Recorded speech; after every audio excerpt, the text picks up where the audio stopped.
Hey, it's Paris. You know I love sparkly things, right? Like stars. Duh. And thanks to Hilton and AutoCamp, I just slept under them. Picture me, serving looks by the fire outside my luxurious Airstream, making s'mores with the kids, while a national park is our backdrop. The great outdoors meets Hilton hospitality. That's hot. Explore all the new ways to stay at Hilton.com. Hilton for the stay.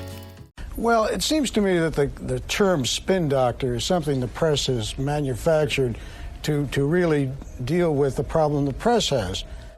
This is Herb Schmertz, the ultimate spin doctor we met in our last episode. He's complaining about his favorite target, the press. The press, by and large, would like to control the agenda and the terms of reference of all debates, and they'd like to decide what information they're going to deliver and what information they're not going to deliver. If you haven't listened to episode 4, go back and do that. This is part 2 of our Herb Schmertz episode, and you need to listen to part 1. I'm Amy Westervelt, and this is Drilled, Season 3, The Mad Men of Climate Denial.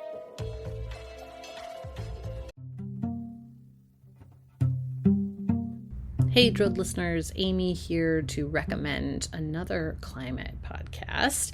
If you have ever wondered exactly where your water comes from, what it means to actually break up with fossil fuels, or what the year 2100 could even look like, check out the Climate Dispatch from the folks at the Sierra Club Angeles chapter in collaboration with Stranded Astronaut Productions. The show is brand new. It launched in April, just in time for Earth Day, and it answers all those questions and more. The Climate Dispatch explores both global and local stories of the climate crisis through the lens of Southern California. On the show, host Taya Jeanette brings together a variety of guests and experts in conversation to share their climate wins and break down their fears and collective hopes for the future. Some featured guests include Time 100 Next recipient and climate activist Naleli Kobo, Troy Stevens, creative manager of Grist Magazine's Imagine 2200 climate fiction contest, Aru Shaini Ajay, executive director of the Sunrise Movement, and Allison Chin, president of the Sierra Club Board of Directors. Each episode will also feature a local LA-based band or musician to play out the show. Check out the Climate Dispatch at sc.org/climate dispatch or wherever you listen to podcasts.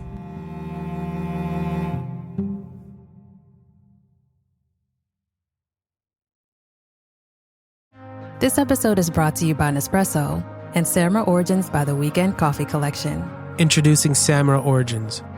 My collaboration with Nespresso is a connection to my roots, to my mother, Samra. Coffee that hits the right notes. It transports you. Crafted with unique notes and bold, soaring flavors. Experience a taste that moves you.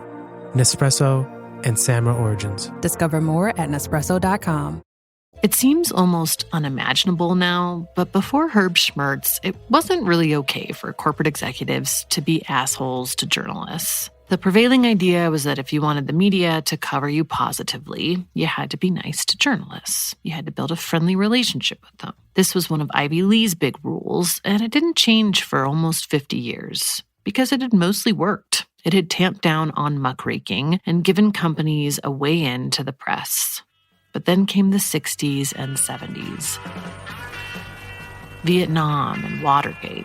And suddenly everyone was suspicious of those in power again. And the perfect spin doctor for such a time was not a genteel Southerner who could smooth talk a story like Ivy Lee. It was a sharp litigator with an even sharper tongue, Herb Schmertz. He'd been a labor lawyer for years before getting into PR, so he wasn't afraid of a little confrontation. And he quickly found it to be an effective tool when dealing with the press, particularly at a time when Americans were really pissed at oil companies over ongoing shortages. And Mobil, as the second largest oil company at the time, was a prime target. You tell that goddamn governor he's going to police this goddamn gasoline situation. I will not take the blame for this thing. I will not take the crap and the harassment from these customers.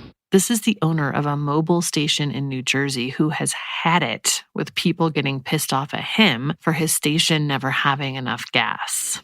Now let him police it or stop selling gas. Anger and bewilderment are growing as more and more Americans cope with gasoline lines and empty pumps.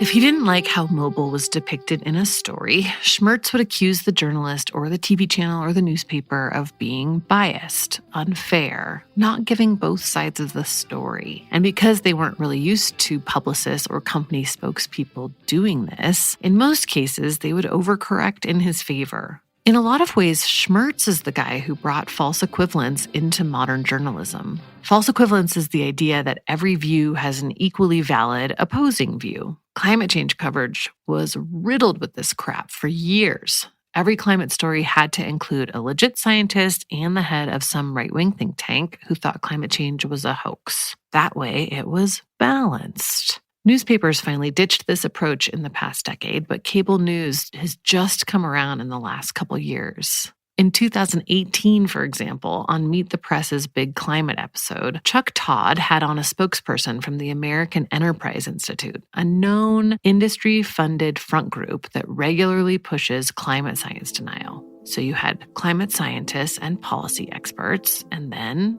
this lady. The problem for many is that they perceive this as an agenda that is much more about corporate and much more about law and much more about the kind of governance that America has and much less about climate. So from the standpoint of those who have doubts about this, and I don't think we can have any doubts that there is climate change, whether it's anthropogenic, I don't know. I'm not a scientist. I look at this as a citizen and I see it, so I understand it.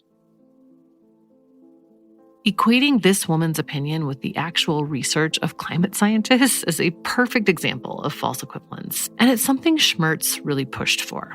He watched for every single mention of Mobil in the news, and if it was critical at all, he went after the journalist and accused them of bias. Here he is explaining that strategy to Charlie Rose a few years after he'd left Mobil and started his own PR firm. You made your reputation attacking the press. Well, in part. Schmertz believed so much in the strategy of attacking the press that he wrote an entire book about it. But it wasn't just because he liked confrontation. In terms of attacking them, it was a tactic to get them to present my point of view or my This client. is when you were representing Mobil, yeah, when I was or you were representing senior Mobil. vice president or something. Right, and it was a tactic to get them to present Mobil's point of view by attacking them on the accuracy and reliability. But you had a public relations problem because oil companies had a public relations problem. Absolutely. I mean, it was the worst. It didn't always work, of course. There's this hilarious passage in Schmertz's book, Goodbye to the Low Profile, The Art of Creative Confrontation, about a meeting that he demanded with the Wall Street Journal editors in 1984. He planned to cover a long list of examples of how they'd been unfair to Mobil. But he gets to just the first bullet point, and halfway through, the executive editor, a guy named Frederick Taylor, says, "Everything you're saying is bullshit." A small win for journalism. But then Schmertz retaliates. He pulls all advertising from the Journal. He takes them off his press release list. He refuses to let anyone at Mobil speak to reporters there. He won't even give them access to basic numbers like earnings reports. Word spreads throughout the media. By 1986, Taylor's retired and Mobil's working with the Wall Street Journal again. Schmertz was fiery and petty that way. But for all his fighting with journalists, he also saw their value. In 1970, Schmertz convinced Mobil to underwrite a new program on PBS.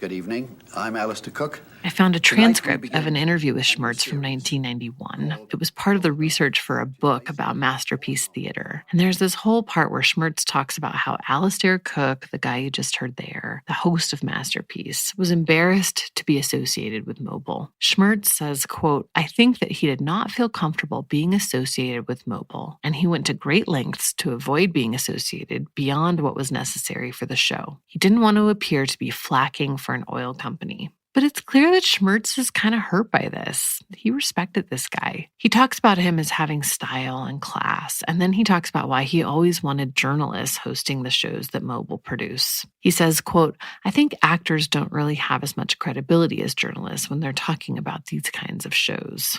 What's also clear in that interview is that Schmertz was very hands-on with his work at PBS. He had script approval, casting approval, and was one of, if not the key decision maker on which shows ran during Masterpiece. In fact, it was Schmertz who pushed them to air Upstairs, Downstairs, which the PBS team thought was too quote-unquote commercial. Mobil CEO Raleigh Warner was actually the first one to recommend the show to Schmertz. It went on to be Masterpiece's biggest hit.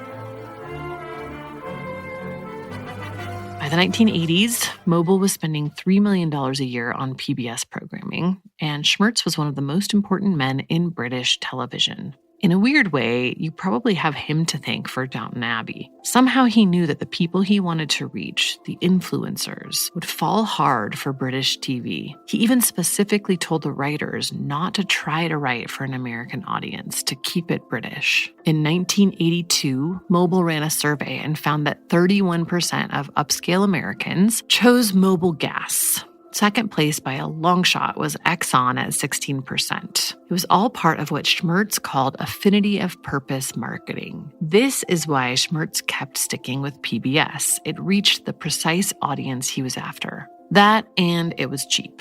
He talked a lot about what a bargain it was, which is kind of a bummer for PBS, who at the time was taking so much money from oil companies, not just Mobil, but also Exxon, Texaco, and Chevron, that people were regularly referring to it as the petroleum broadcasting system. The oil companies, though, they were all getting a big reputational boost, and that was the entire point. There are those that argue that this practice amounts to pseudo-philanthropy, in which corporations and the public are under a false impression that something is actually being given away for humanitarian purposes. That's Schmertz on a panel about corporate philanthropy and whether it actually exists. Spoiler alert, companies only spend money on stuff that helps their bottom line. I don't know that I'd be that severe, but I will tell you that this is one of the fastest growing areas of tie-in between corporate giving and marketing. And it shows a sophistication and awareness on the part of corporations that they can tie their business interests to other interests in the cultural and educational and philanthropic area, and yet be able to show to whomever is interested, whether it be shareholders or whatever, that there is a bottom line payout for the giver. When Schmertz wanted to combine the magic of his New York Times advertorials with his new taste for TV, he was thwarted by a now forgotten piece of policy that we talked about in season 1, the fairness doctrine. It was an FCC policy that basically required balance, not just in coverage, but advertising too. So if you ran an ad for a liquor company, for example, you'd have to give some free space to Mothers Against Drunk Driving, that sort of thing. Schmertz made multiple different Mobil advertorials, and he tried to get them placed on broadcast TV, at first for free and then as paid advertising. But they all turned him down, citing the fairness doctrine. So after a lot of public complaining and accusing them of bias and censorship, he made his own network, the Mobil Showcase Network. It only produced shows occasionally, but Schmertz would find ones he liked, buy them, get them produced, and then offer them to the 55 or so stations in his network. They were regular TV shows, totally just entertainment, but they had these little Mobil Showcase ads before them that would show Mobil oilmen being good guys or talking about how great energy was, like this one. Because I am the foreigner in another man's country. Every time I look in the mirror, I say, who is that? Yep, that's old Vern Porter. He didn't have to look over his shoulder to anybody because he's giving it everything he's got every day. Vern Porter and other Mobil people working around the world to find and produce oil strive to build deeper understanding between our culture and others. Watch for another Mobil Showcase presentation. Schmertz was great at finding ways around regulations on what or how Mobil could advertise. And when he couldn't get around them, he worked to change them. Here's environmental sociologist Bob Brule. And Mobil was one of the leading corporations to fight for that legal right. There was a pretty big effort to get a Supreme Court ruling that basically supported corporate speech and the right of corporations to do advertising, not just product advertising, but of their positions. That case was in 1978, First National Bank of Boston versus Bellotti. Way before Mitt Romney called corporations people, this case determined their personhood. And I don't think people really appreciate how big of a deal that was in shifting the rules of speech in the public space.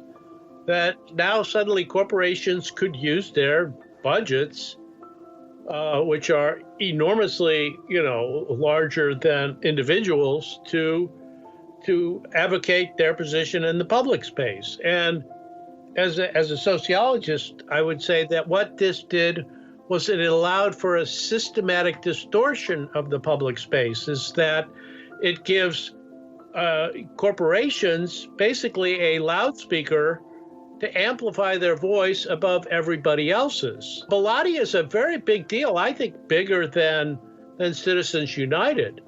I mean, Citizens United, opened up the whole campaign finance area, but Bellotti opened up the whole public space, all of the media, to these kind of large-scale corporate propaganda efforts. You can see the results of that case everywhere today.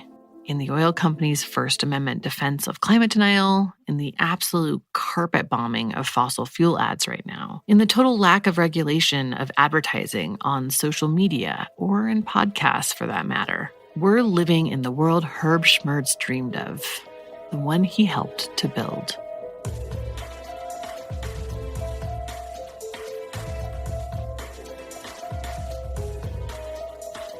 Next time, we'll bring you the story not of one man, but of a husband and wife, a power couple that Dr. Brule once described to me as the, quote, intellectual parents of climate denial. Come back for that. They're still alive and well, and you'll never guess what they're up to today.